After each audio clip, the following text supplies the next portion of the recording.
You wonder kind of, he's obviously been influenced by the stuff he did with Grand Space Adventure and stuff. Yeah, well, for sure, 100%. Yeah. But to be fair, he's been cranking out stuff like nonstop. Yeah. Essentially, so I mean, it's been great stuff, but it's been nonstop. So there's been a lot of like different influences, and Grand Space Adventure was definitely one of them. So our next artist up, I mean, we try to play majority new songs, but some of the newer songs are just really have caught our ear and are great songs. And not to say that, excuse me, the newer songs aren't that great. It just how it kind of works in the playlist. And this is probably our 4th week in running. And just before we started this song, our next artist up is our good friend Birdie White, which she'll have to be on the show at some point as well. So she and her husband over the past week were just in Paris, and they're going to see Nine Inch Nails in Paris as well. So nice. very. I've seen Nine Inch Nails a bunch of times, but very jealous to get to see them there. So they had a great time. They look like they had a great time with all the pictures on Instagram, that sort of thing. So this is a great tune, and we just love her style. So this is Verity White with Own Me. Dig this.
Verity White, aka V Bear on Twitter, and she's also on Instagram and Facebook as well. That song is called Omi. That's her newest single, and that's definitely a rockin' tune and very, very, very powerful vocals. And it's almost kind of like she almost has a bit of an 80s kind of twist on the vocals, just a little bit. But otherwise, it's a hard rockin' tune, obviously, that fits in very well to Friday Night Rocks. And so there you go, Verity White with Own Me. Mate, Friday Night really does rock when you got tracks like that. It's absolutely banging. Yeah, I love that tune. I think it's really, really cool. I love the breakdown. I think the breakdown really makes that song, actually. Yeah. But yeah, it's probably, you're right, there is that little 80s bit in her voice, which I really like, and you really hear it in that tune. There's a couple of her tracks where it's got a bit of that going on, and that's definitely one. But yeah, she's top quality, and that's a brilliant, brilliant track. Man, sorry, just a quick sidetrack here. The radio station they play at the airport, they play just about everything, and they do, but it kills me because the mixes are so bad, and it just like, I mean, it's computer generated, whatever, and that's the way it runs, and I understand that. So, but the thing that kills me is it's not necessarily the variety, just the songs. They just don't fit at all. I mean, it's ridiculous, man. You go from like Hootie the Blowfish to fucking Metallica. It's like Enter Sandman. It's like how the hell does that work? You know, I know I kind of mix different genres together, but if there's a good flow to this. It just no, you can't go from I don't want to be with you to exit light. You know, it's like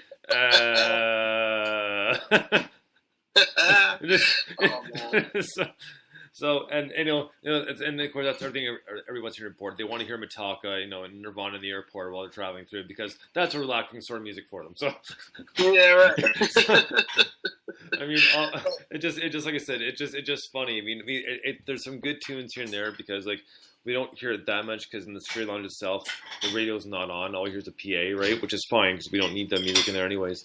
When you walk out there, sometimes like, oh man, or when you walk into work at like 3:30 in the morning and you hear the most idiotic or dumb song that you just don't want to hear. It's like, oh man, like why am I listening to Sugar Ray at 3:30 in the morning? Man, what's the deal with that? Great, now this is stuck in my head the rest of the day, and I'm not too happy. Getting upset. Oh man, it's bad. It's bad. Oh man. Anyway, so yeah, there's my little sidetrack rant. But anyways, so next up, this band they opened up for Nimue a couple weekends ago. A band called Slowfish from Toronto. Their EP release is very, very soon. I can't remember the exact date, but I'm pretty sure it's the next couple weeks or so. So this is available on their Bandcamp right now on this one song. It's called Up to the Wire. Dig this.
Slow Fish with Up to the Wire.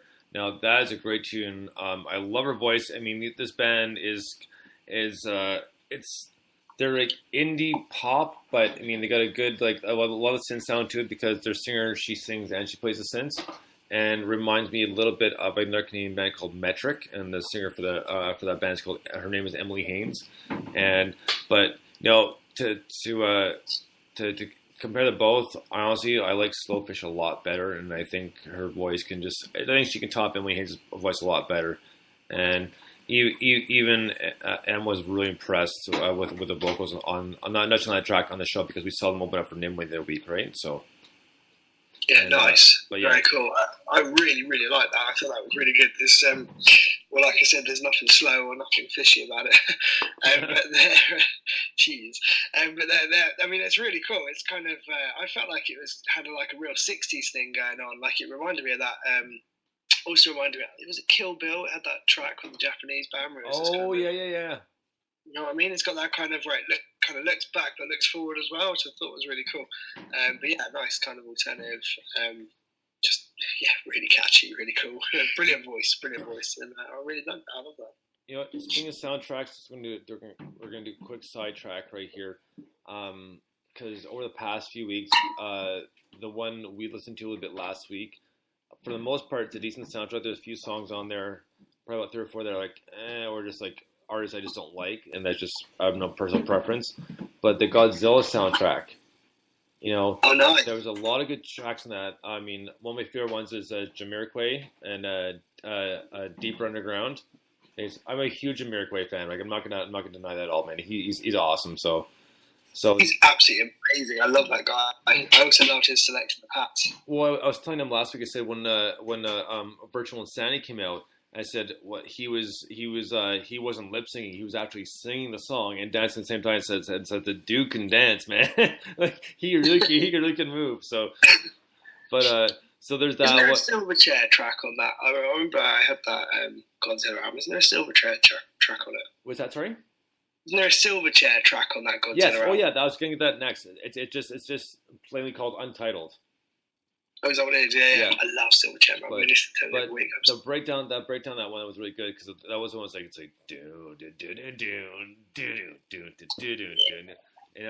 then it kind of goes back into soft, so the kind of classic kind of grunge grunge era kind of first chorus first sort of thing, but just that kind of slow heavy sort of thing. But a good tune, a little depressing, but a good tune nonetheless. And the one I mentioned too was the Foo Fighters song A320. And until I started working in the airport, even though I've flown quite a bit, I never put the two and two together. And